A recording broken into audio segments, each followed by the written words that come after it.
Alexis Moncayo y Licenia Espinel comparten un diálogo con el invitado. En Punto Noticias hablamos de...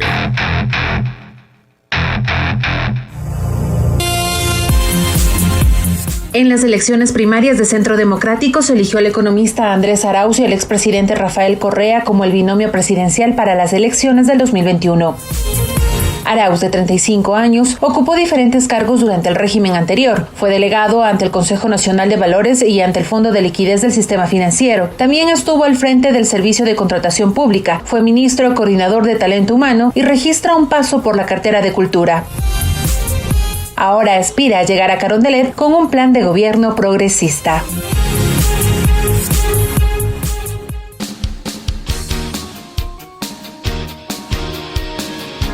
7 de la mañana con 35 minutos, 7 con 35 minutos. Ustedes han escuchado ya la presentación, no hace falta más abundar en detalles. Está con nosotros Andrés Arauz, el candidato a la presidencia de la República por Unión de la Esperanza, economista Arauz, que gusto verle nuevamente en nuestro espacio informativo. Antes lo teníamos siempre analizando la situación del manejo de la economía ecuatoriana y ahora es un gusto recibirle para conversar respecto a su propuesta para gobernar el país en las próximas elecciones, de ser favorecido con el voto popular. Usted ha levantado sin duda un avispero y una serie de preocupaciones en los diferentes sectores políticos que todos han decidido de cierta forma unirse para enfrentar esta amenaza que constituye usted para estos sectores políticos. ¿Cuál va a ser la propuesta fundamental que le va a diferenciar del resto de 18 precandidatos a la presidencia de la República? Andrés, buenos días, bienvenido. Les saluda Licenia Espinel y Alexis Moncayo. Bienvenido, economista. Muy buenos días, Licenia. Un saludo a Alexis también. Muchísimas gracias por esta oportunidad de podernos dirigir al pueblo ecuatoriano. Estoy muy agradecido por esas invitaciones previas también que había dado Pichincha Universal para que podamos compartir nuestros análisis, nuestros criterios, y creo que afortunadamente la audiencia de Pichincha Universal ya nos conoce.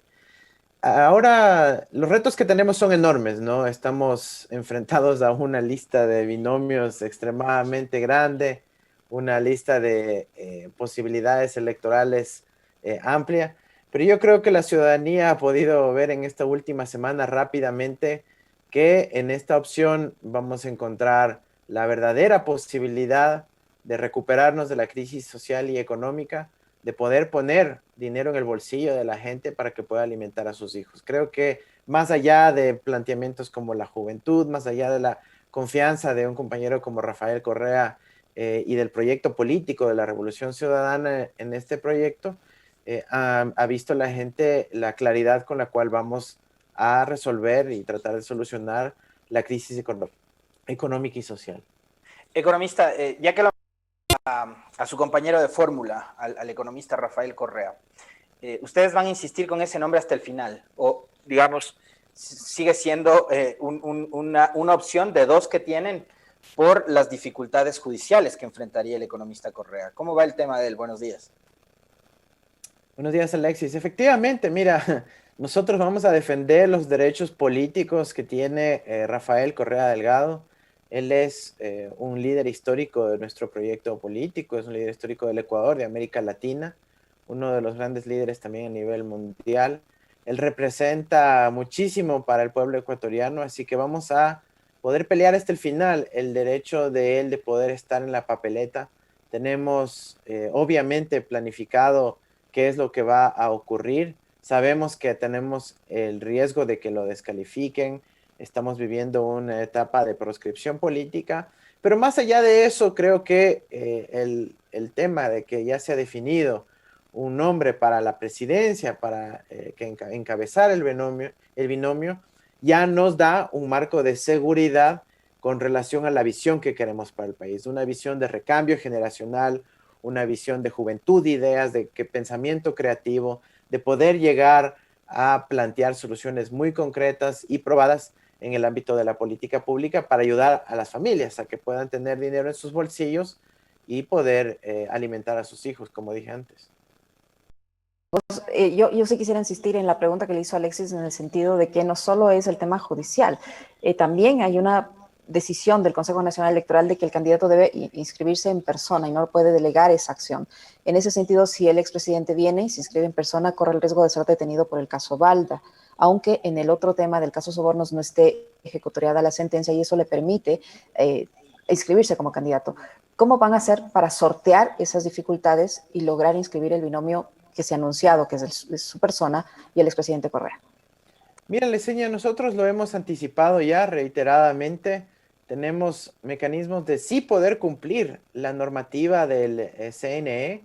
Podemos hacerlo en distintas figuras como es de forma telemática, con los consulados, con la firma electrónica, es decir, hay una serie de instrumentos disponibles para cualquier ciudadano que pueda hacer trámites de forma remota. Vamos a aplicar todos ellos de forma conjunta para que se pueda suplir, ¿no es cierto?, esta necesidad de la presencialidad que está contemplada en el reglamento, pero adicionalmente, y esto es importante que conozca la ciudadanía, que esté muy atenta, porque nosotros, en mi caso particular, Andrés Arauz, hemos presentado un recurso al Tribunal Contencioso Electoral desde hace más de un mes, en donde el tribunal se ha venido dando un poco la vuelta, quisieron archivarlo, hemos apelado exitosamente, el Pleno decidió acoger nuestra apelación, ya luego lo hemos tratado también en el marco del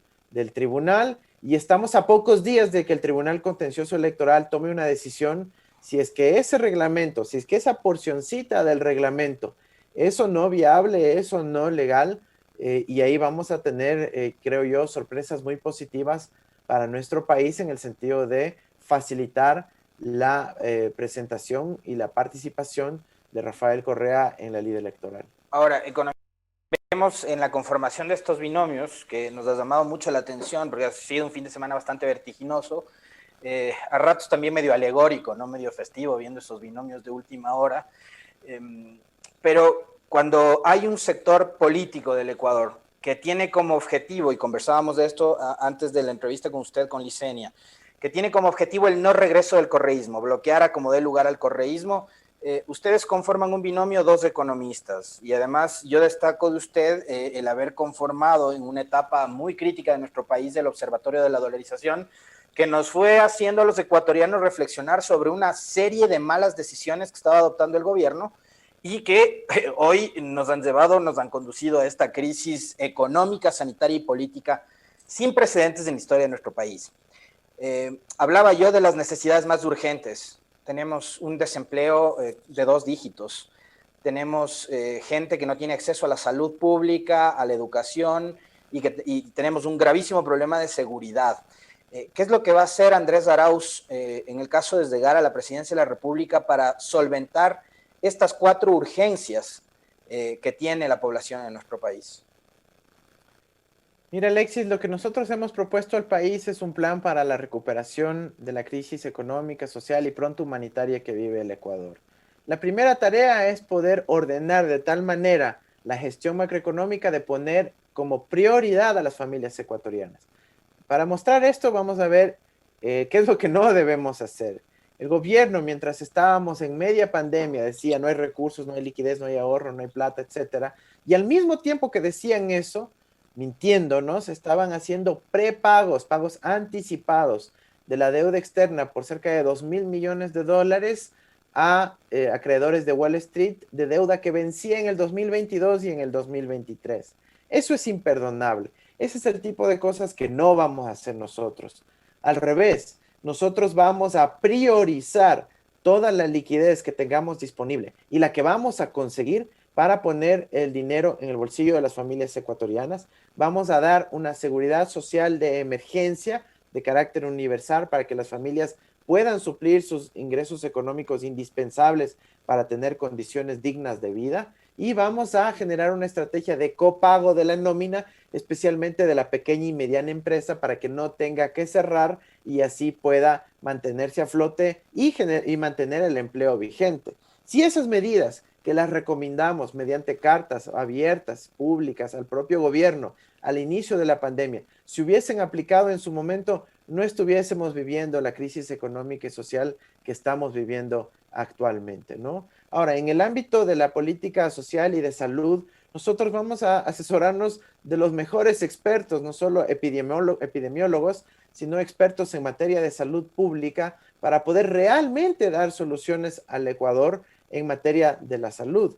Tenemos ahí un plan contingente en donde además vamos a buscar el acceso rápido a la vacuna con alianzas concretas y objetivas con los países productores de la vacuna para América Latina, como son Argentina y México. Dicho sea de paso, queridos amigos en nuestra región. Y en el ámbito de lo humanitario tenemos unos retos enormes. Lamentablemente este gobierno no es que ya se va a acabar mañana. Si bien estamos con la euforia, como decía Alexis, de las distintas candidaturas, ya pareciera que vamos a ir a votar la próxima semana, nos quedan todavía meses, largos meses de gestión del gobierno de Moreno, en donde estamos a días de que anuncien un nuevo acuerdo con el Fondo Monetario Internacional, que por cierto se ha venido posponiendo reiteradamente, y eso va a significar más dolor, más ajuste, más recortes, más despidos, más paralización económica, y eso va a ser muy doloroso para el pueblo ecuatoriano. Por eso, en febrero, en abril y en mayo, vamos a tener oportunidades de que renazca esta esperanza, esta llamita de luz con los ecuatorianos están viendo con mucha ilusión para poder recuperar la patria, recuperar el futuro y volver a tener dinero en sus bolsillos, ¿no? Economista, usted de llegar al poder, piensa renegociar este último acuerdo al que llegue el país con el Fondo Monetario Internacional para que tenga mejores condiciones que beneficien a los ecuatorianos y no como ha sido la tónica durante estos 3 años de gestión? Absolutamente. Mira, las condiciones del acuerdo con el FMI ahorita no son para nada convenientes para nuestro país. Al contrario, los esfuerzos que debemos hacer con el FMI están por otro ámbito. No tiene que ver con más endeudamiento para generar más futuro sufrimiento para los ecuatorianos. No. Lo que tenemos que proponer.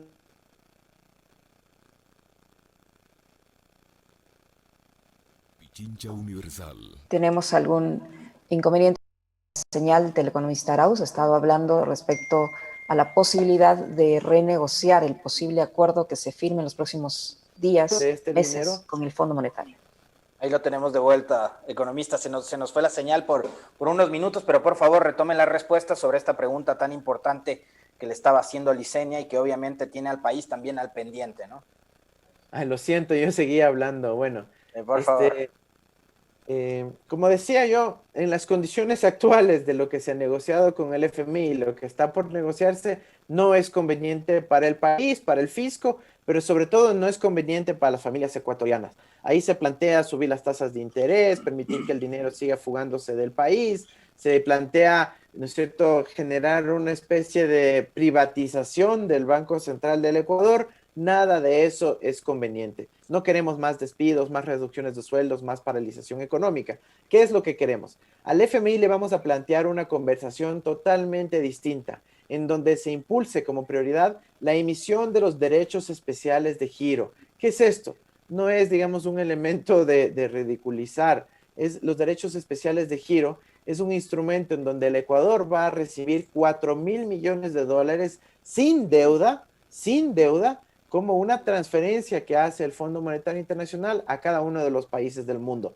Estamos así de cerquita de lograr esa aprobación en el seno del FMI. Hemos tenido el pronunciamiento casi unánime, salvo de un país de todo el G20, y la energía que hemos estado dedicando a eso se va a materializar en esa asignación de recursos para el Ecuador. No necesitamos ya continuar en esa senda de endeudamiento tradicional, con condiciones, con restricciones a la política económica, sino que necesitamos encontrar mecanismos creativos para solucionar la crisis más grande, no solo del Ecuador, sino lamentablemente de la etapa moderna de la humanidad, y para eso vamos a impulsar agresivamente la emisión de derechos especiales de giro. Hay un proyecto que, digamos, venía bien en el último tramo del gobierno anterior y que quedó trunco a raíz de uno de los compromisos que asume el presidente Moreno con los grupos de poder que lo han sostenido estos 3 años, que es el del dinero electrónico, economista Arauz. Vemos que Estados Unidos también está tratando de migrar hacia un modelo parecido. ¿Ustedes retomarían nuevamente el proyecto del dinero electrónico como lo llevaron adelante desde el Banco Central? Absolutamente, Alexis, absolutamente. No es solo es un imperativo en términos de las familias para poder recibir recursos sin la necesidad de ir a hacer largas colas afuera del Ban Ecuador para ver si cobran un pequeño bono, pero están en esas filas apachurrados, apretados, aglomerados, poniéndose en riesgo nuevamente ante el virus. Lo que necesitamos es poder llegar directamente a los bolsillos y en este caso al celular que está en el bolsillo de los ecuatorianos, ¿no? Los mecanismos técnicos que tenemos para ellos están disponibles. El Banco Central todavía tiene la plataforma de dinero electrónico, solo que le tiene apagada ahí en off. Es cuestión de reactivarla, de tener el mecanismo jurídico apropiado y de poder desplegar el poder del Estado para poder servir a las familias ecuatorianas y no a unos pocos bancos que están haciendo el negocio de las transferencias. Entonces nosotros vamos a reactivar el dinero electrónico lo más pronto posible para poder llegar directamente al hogar de las familias ecuatorianas, poner dinero ahí en sus bolsillos, en este caso en el celular, evitar el contacto físico y además brindarnos márgenes de flexibilidad en la política pública para poder tener liquidez en la economía ecuatoriana, pero sobre todo en los hogares ecuatorianos.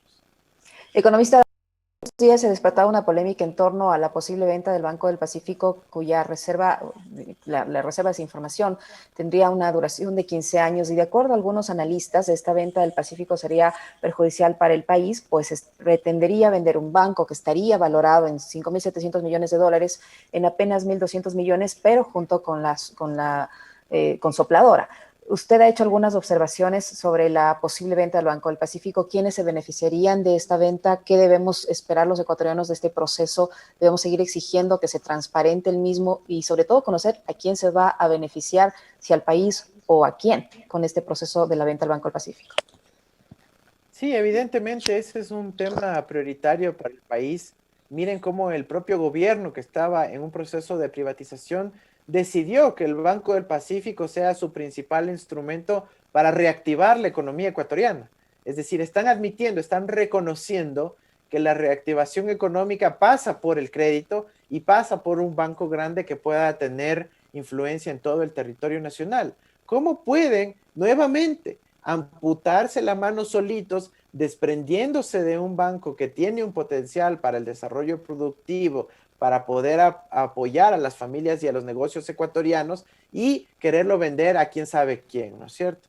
Esperemos que eso no se concrete. La ciudadanía ha hecho bien en vigilar ese proceso y lanzar esa alerta. Yo mismo iba a ser veedor del proceso de la venta del Banco del Pacífico. Lamentablemente el Consejo de Participación Ciudadana no me ha calificado hasta ahora, pero ahí tenemos la posibilidad de que realmente la ciudadanía se empodere siendo un auditor de este proceso desde la perspectiva ciudadana. Yo creo también que los sectores productivos que tradicionalmente han solicitado crédito a esta institución van a también poner un ojo porque saben que una posible privatización implica un cambio de las líneas de prioridad del banco y va a significar menos crédito para los sectores productivos, especialmente en el lugar de sede del Banco del Pacífico, como es la ciudad de Guayaquil. Así que tenemos que estar muy atentos a eso, evitar que sean grupos económicos locales que simplemente sigan consolidando su poder, mientras el país se encuentra en media crisis en donde hay casi un nivel de desesperación en las familias ecuatorianas. Tenemos a un puñado de grandes emporios económicos que están luego comprándose bancos en media pandemia, ¿no? Eso es lo que hay que evitar, hay que transparentarlo, hay que estar muy vigilantes y pronto anunciaremos también acciones de nuestro lado para garantizar que ese instrumento de política productiva, de política crediticia, se mantenga en el eje del Estado para que pueda servir a toda la población.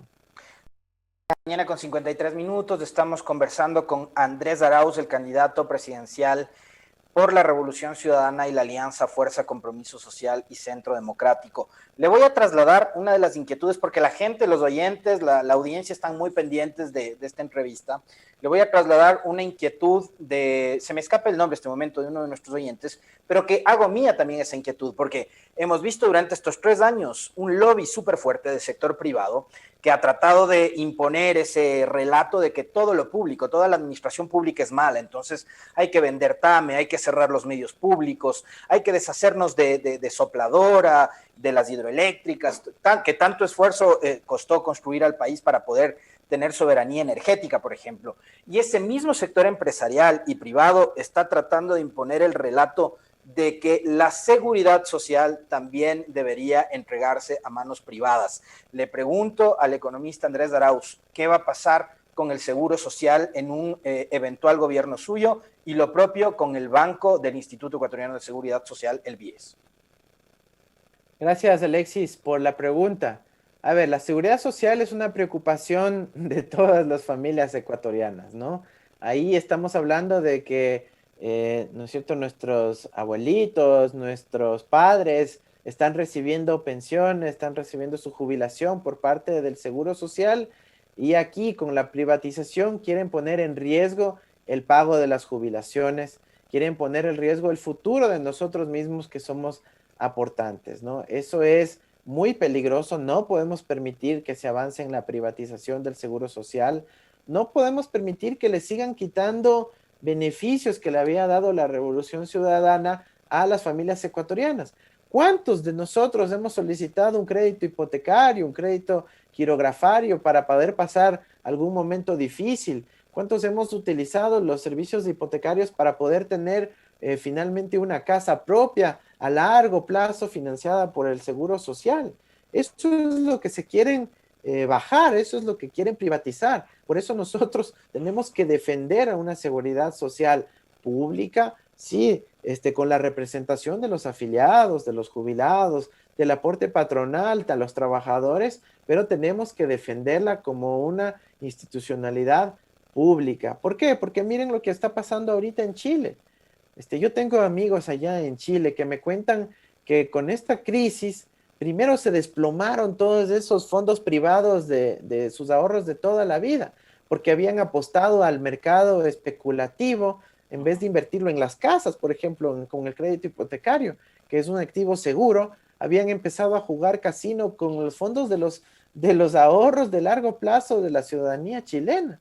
Y entonces estos amigos me cuentan y dicen, mira, yo tenía unas inversiones en las AFPs chilenas, que se llaman las administradoras de fondos de pensión, que es, por ejemplo, a lo que se refiere un candidato banquero, que es a lo que hay que ir. Y ahí dice, hemos perdido el 30% de nuestros ahorros de toda la vida en los primeros meses de la pandemia. ¿Se imaginan lo doloroso que es eso? Es a eso lo que nos quieren llegar, que si es que yo había podido ahorrar unos $15,000 en así, cuestión de segundos, se perdieron $5,000 de esos 15,000. Eso es muy doloroso para cualquier familia, para cualquier ecuatoriano. Por eso no debemos permitir la privatización de la seguridad social. Y en Chile, el mismo que privatizó la seguridad social para los civiles, dijo, ni fregando vamos a privatizar la seguridad social para los militares, en que estoy hablando del dictador Pinochet, y ahí sí mantuvo la seguridad social pública, porque sabemos que incluso en el peor de los momentos, mientras la seguridad social sea pública, es el Estado el que va a terminar subsidiando las pensiones, porque hay que garantizar ese derecho humano a nuestros abuelitos, a nuestros padres que han trabajado toda una vida, ¿no? Economista Arauz, en materia, al ser un profesional joven, al haber emprendido esta carrera académica por su propio esfuerzo, con becas, etcétera, ¿qué va a hacer al respecto, tomando en cuenta que actualmente no se ha dado esa fuerza a las universidades que en la administración anterior se dio, que se ha suspendido el tema de las becas, que los becarios en el exterior están pasando penurias, desatendidos por la actual administración? ¿Cómo va usted a enfrentar el tema educativo? Gracias, Liceña. Recordemos que los recortes a la educación superior, sobre todo, pero en general a la educación en el país, no es que comenzaron con el coronavirus, y eso tienen que acordarse los ecuatorianos, porque ahora quieren culpar de todo al coronavirus cuando los recortes comenzaron en el mismo 2019, en el mismo 2018, cuando se entró a este acuerdo con el FMI. Recordemos que el año pasado hubo una gran movilización estudiantil para defender el presupuesto universitario, mucho antes del coronavirus. Entonces, ¿qué estamos viendo aquí? Que es un gobierno que no respeta ni siquiera las disposiciones constitucionales de aumento de los recursos a la educación. ¿Por qué eso es importante?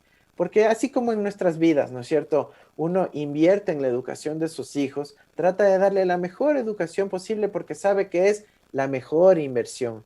Los niños que reciben una gran educación en el futuro van a poder obtener las oportunidades de estudiar, quizás inclusive afuera, y luego poder tener una buena remuneración, un buen trabajo, una estabilidad económica y así. Todas las familias ecuatorianas sabemos que la educación es lo más importante y sin embargo este gobierno, en vez de poner la prioridad en la vida, en la inversión más importante de una sociedad, de una familia, como es la educación, ha decidido priorizar los intereses de unos banqueros en el exterior. ¿Qué vamos a hacer nosotros? Nosotros vamos a poner la educación en el centro de nuestra política pública. Yo, además de haber sido becario, de haber podido estudiar en el exterior, etcétera, fui ministro de Conocimiento y Talento Humano.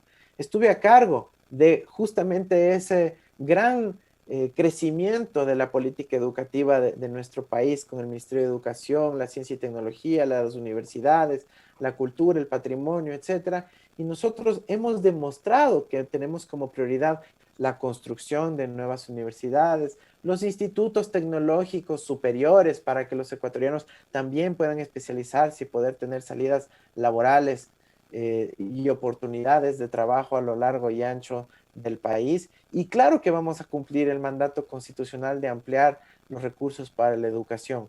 Vamos a hacerlo, sabemos cómo hacerlo, no solo a través de la expansión de la infraestructura, sino en la mejora de las condiciones laborales de nuestros maestros, de nuestros docentes, que tan maltratados han sido por este gobierno. Nosotros apenas podamos recuperarnos de la crisis económica y social tan desesperada en la que vivimos, vamos a retomar esa senda de desarrollo enfocándonos como prioridad en la educación, en el conocimiento. Queremos ser una potencia del conocimiento y eso implica un crecimiento sostenido, sólido, fuerte de nuestra política educativa. ¿Y cómo de esa crisis de la que usted acaba de mencionar, economista Arauz, hace unos días atrás estuvo aquí junto a nosotros Fausto Herrera, que fue su compañero de gabinete en el gobierno anterior y que tengo entendido también sonaba como uno de sus posibles compañeros de fórmula. Y Licenia le hacía una pregunta sumamente importante al economista Herrera y él le decía, bueno, este gobierno ha dicho que no le dejaron la mesa servida, pero Fausto Herrera decía a la pregunta de Licenia, bueno, el gobierno actual, el de Moreno, nos va a dejar sin cubierto, sin mantel, sin silla, sin nada. ¿Cómo va a asumir la economía del Ecuador Andrés Arauz en caso de ser elegido presidente en 2021 y cómo vamos a solventar precisamente todas esas necesidades para generación de empleo, para nuevamente reforzar la atención en salud, la educación y demás, cuando hemos visto que han sido despedidos miles y miles de trabajadores del sector público en sectores claves, ¿no? En sectores como la salud, este gobierno no ha dejado de despedir gente, ni siquiera en la pandemia. Así es, Alexis. En ese último comentario que mencionas se refleja la visión del gobierno que ha privilegiado la muerte por sobre la vida, que ha privilegiado a unos pocos banqueros por sobre a las familias ecuatorianas. Y eso es realmente doloroso, ¿no? Ya no es solo una cuestión de crítica a la política y cosas así. Es doloroso porque estamos hablando de nuestras familias, de nuestros tíos, de nuestros abuelos, que están siendo afectados por esta política que ha privilegiado la muerte, ¿no? Yo creo que todos tenemos algún conocido que se ha enfermado, que ha fallecido, y con ellos toda mi solidaridad, mis condolencias. No podemos permitir que un gobierno simplemente se porte así con su gente. Todavía tenemos 70 cadáveres no encontrados de ecuatorianos que básicamente han sido abandonados a su suerte. Ese dolor es muy grande y vamos a tener que irlo subsanando poco a poco. Ahora, la situación macroeconómica en la que nos vamos a encontrar obviamente es difícil, es complicada, pero una de las paradojas es que mientras que el Ecuador está sufriendo, un puñado de grandes emporios económicos, familias pudientes, tienen cerca de 30.000 millones de dólares depositados en el exterior, Alexis. Este dinero tiene que volver al Ecuador. Solo si es que devuelve la 10ª parte de lo que estas familias ricas tienen en el exterior, se pudiera duplicar la reserva internacional oficial del Estado ecuatoriano. La 10ª parte. Entonces estamos viendo que las oportunidades de recuperar liquidez, de recuperar dinero para el Ecuador están ahí. Por eso proponemos un compromiso a estos grandes grupos económicos de que si es que usted ama al Ecuador, invierta en el Ecuador. Si usted ama a su patria, invierta en su patria. Compre insumos ecuatorianos, cómprele al vecino, cómprele a su primo, cómprele al que está en su misma ciudad los insumos. No los traiga de afuera en lo posible. Contrate a mano de obra ecuatoriana, contrate a trabajadores ecuatorianos, tenga su dinero aquí, invierta en el Ecuador.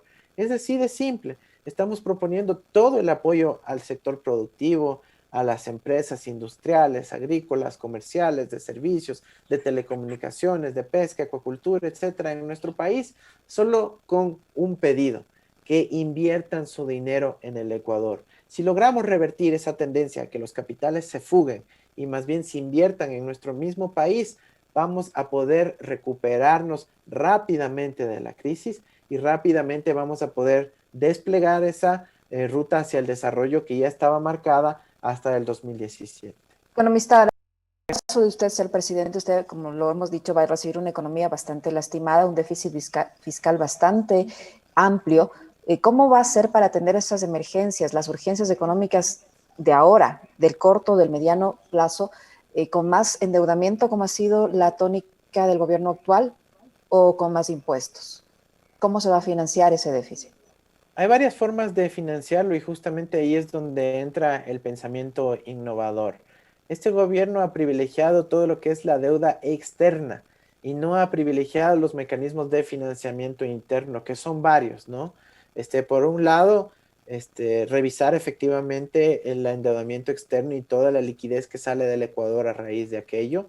Tenemos que también buscar soberanía de nuestros recursos naturales. No podemos, en cambio, seguir acumulando deudas con algunas transnacionales con un precio del petróleo tan bajo. Necesitamos recuperar soberanía en materia petrolera especialmente.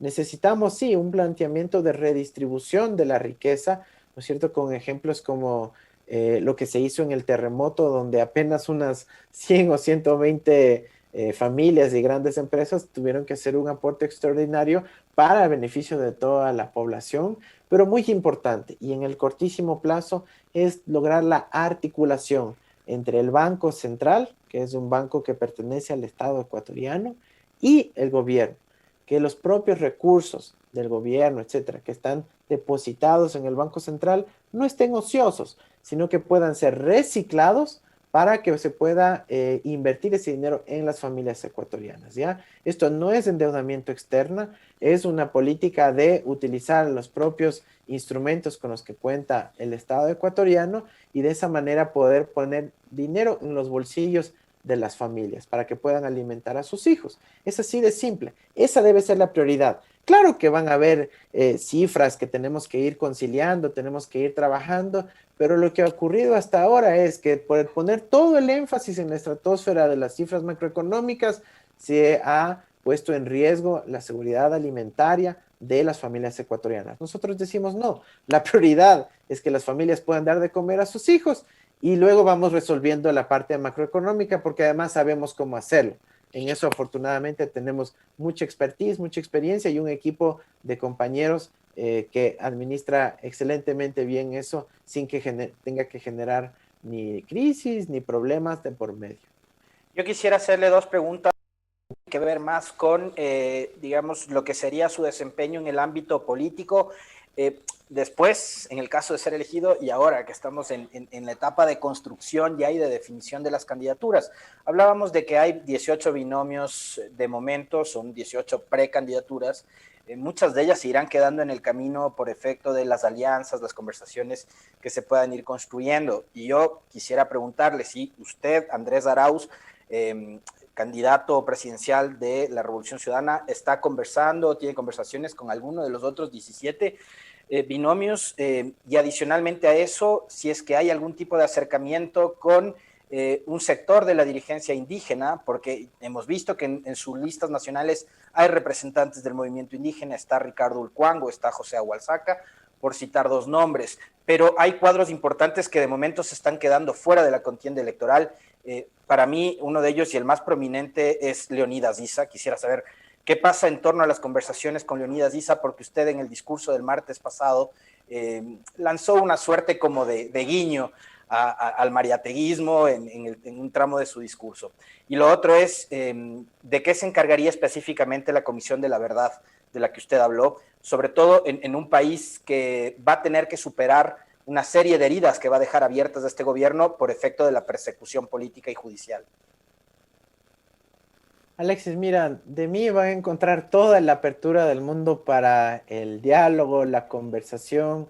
Yo soy una persona que no le rehuye a la conversación. Mi característica es aquella. Hemos hecho ya invitaciones a que dejemos de lado, digamos, unas prácticas de la vieja política que buscan hacer trampa, que buscan la proscripción, que luego no nos van a dejar jugar este juego de forma limpia. Yo hago un llamado desde ya a todos los candidatos, a todas las candidatas, a que acordemos un juego limpio durante estas elecciones, que nos dejen participar, que no apelen a pequeños trucos para excluirnos del proceso democrático.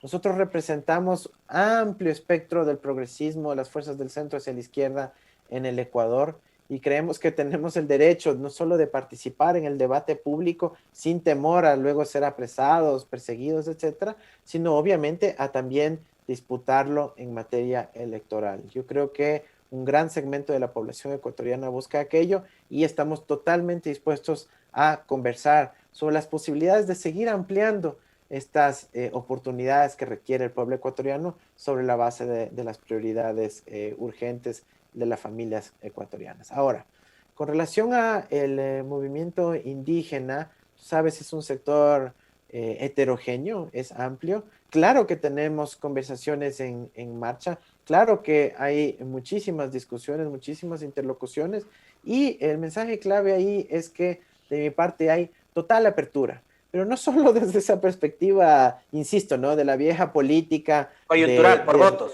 De repartir, ¿no es cierto?, carguitos o puestos en una asamblea, etcétera, sino desde una perspectiva programática de mediano y largo plazo, que es lo que necesita nuestro país. No podemos solo empezar a conversar cada 4 años cuando es hora de conformar las listas, sino que necesitamos una relación estructural para superar los grandes problemas que tiene la economía, la sociedad, la cultura ecuatoriana, y encontrar soluciones en apego a lo que establece nuestra Constitución.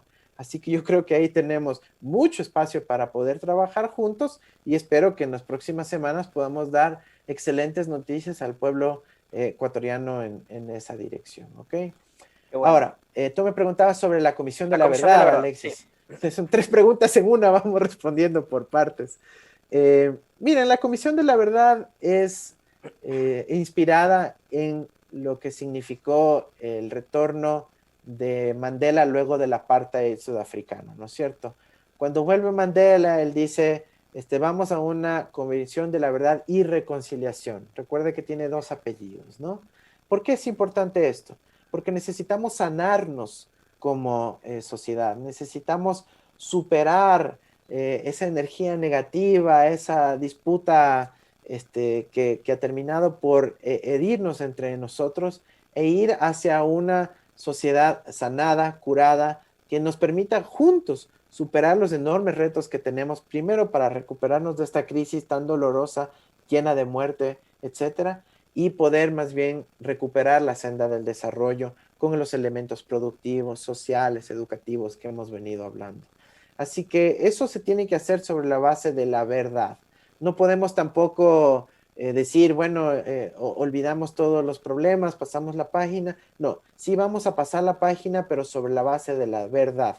No creemos en la impunidad, sí creemos en la justicia, y para ello, junto con esta Comisión de la Verdad, que podrá poner sobre la mesa algunas de las preguntas claves que respondan la represión, la corrupción que ha ocurrido, las arbitrariedades que han ocurrido en estos últimos tiempos, también plantear una reinstitucionalización del Ecuador a partir de, por ejemplo, la Relatoría Especial de Independencia Judicial de las Naciones Unidas. Ese va a ser un eje de nuestra gestión, poder brindarle seguridad jurídica a todas las partes Nosotros no vamos a hacer lo que han hecho con muchos de nuestros compañeros de simplemente violar el debido proceso, generar linchamiento mediático, etcétera. Nosotros vamos a evitar la impunidad, pero sobre la base de la verdad, lograr esta sanación, lograr esta reconciliación. Economista Arauz, ¿usted cree que todavía es importante lo que usted dijo en respuesta a la pregunta de Alexis del tema de la reconciliación?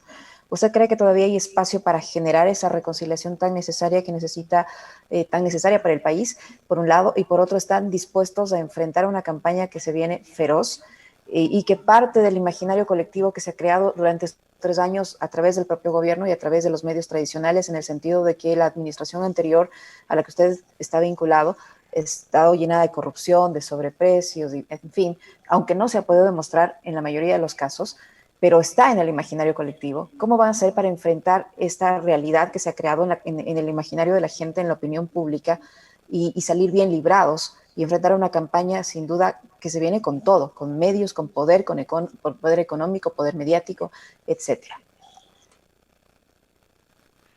Diseña, ahí quizás comienzo por expresar mi inmensa solidaridad con Pichincha Universal y todos quienes la componen. Hemos visto que la persecución, esta actitud de básicamente querer excluir a una buena parte de la población por su línea editorial, por su forma de pensar, por lo que está en su mente, es realmente repudiable, ¿no? Entonces, primero mi solidaridad con Pichincha Universal. Ahorita estamos en riesgo de que se cierre un medio de comunicación plural como es Pichincha Universal, como es Pichincha Comunicaciones, y yo creo que ahí todos los ecuatorianos, todos los candidatos tienen que pronunciarse en contra del cierre de medios de comunicación que lo que hacen es ofrecer una visión adicional para que la ciudadanía pueda enterarse de lo que ocurre, ¿no? Y esto es exactamente lo mismo en el plano electoral. Tenemos amenazas concretas de que dicen a ellos hay que impedirles la participación, a los progresistas no hay que permitirles participar. Y también a los candidatos de Correa hay que meterlos presos, dijo Roldán hace un par de semanas, economista. Exactamente, Alexis, este es un temor real, digamos, de que simplemente por querer, ¿no es cierto?, ejercer la participación política, que es un derecho constitucional, se nos haya amenazado con ponernos presos o que la justicia nos va a poner los ojos.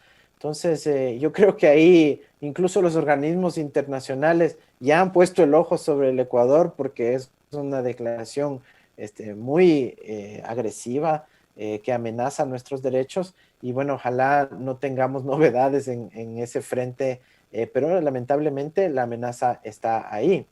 ¿Qué vamos a hacer nosotros para un poco evitar que esto ocurra? Nosotros vamos a estar acompañados permanentemente del pueblo ecuatoriano.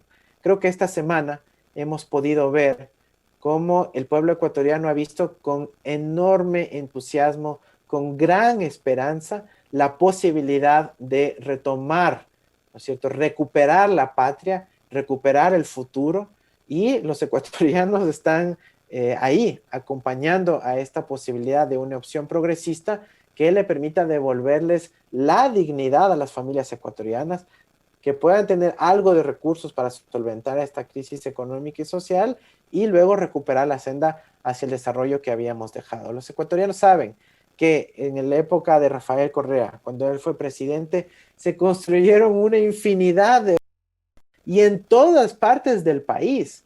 Y esa concreción objetiva, material, de poder ver en su día a día el camino vecinal, de poder ver el hospital donde están atendiendo a su primo enfermo, de poder ver la escuela del milenio, de poder divisar, ¿no es cierto?, la infraestructura de la obra pública que nos ha permitido poder sacar nuestra producción del campo a la ciudad, etcétera, es real, es real. Y por más que quieran hacerle un daño en términos de la narrativa dominante, de querer decir que eran obras mal hechas o con problemas, etcétera, los ecuatorianos saben que la obra está ahí. Y mientras tanto, hemos vivido un periodo histórico de este gobierno donde no hay obras, donde no hay gestión, no hay política pública. Se nos va terminando el tiempo, estamos ya cerrando la entrevista con el economista Andrés Arauz, Diseña y Amigos.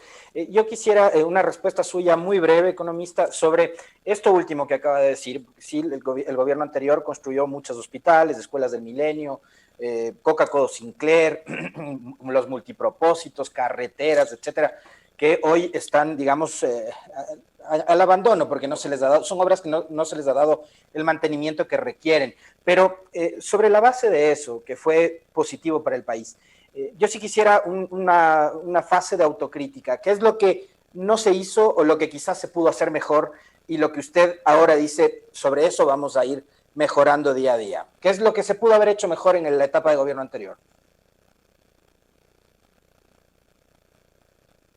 Alexis, claro que se pudo haber hecho mejor. Se podían haber construido mucha más obras, se pudiera haber estandarizado mucho antes, se pudiera haber hecho un vínculo más sólido, más fuerte con los propios constructores, proveedores de insumos del país para que ese dinero se siga quedando en el Ecuador.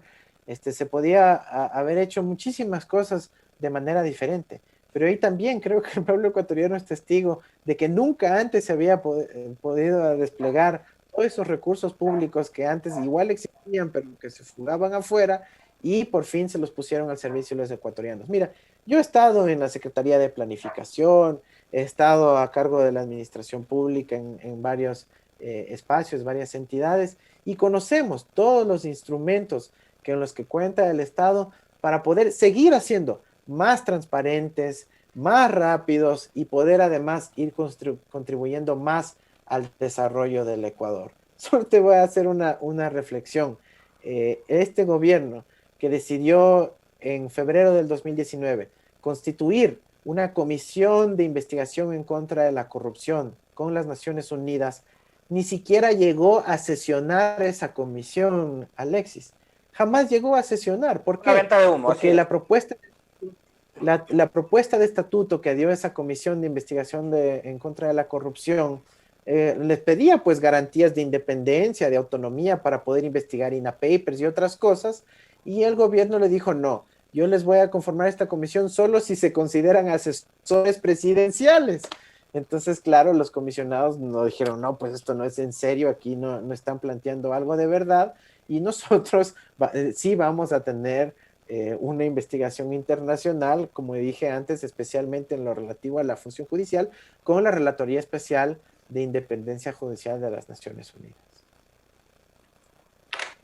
8 de la mañana con 21 minutos. Le agradecemos muchísimo a Andrés Arauz, economista, candidato a la presidencia de la República por la Alianza Fuerza Compromiso Social Centro Democrático. Irá en binomio, nos ha dicho, con Rafael Correa Delgado. Van a insistir en esa probabilidad. Estaremos pendientes. Sabemos que tiene también otros compromisos ya adquiridos con otros medios de comunicación. Le agradecemos muchísimo por haber aceptado esta invitación, economista. Somos generadores de información. Punto Noticias.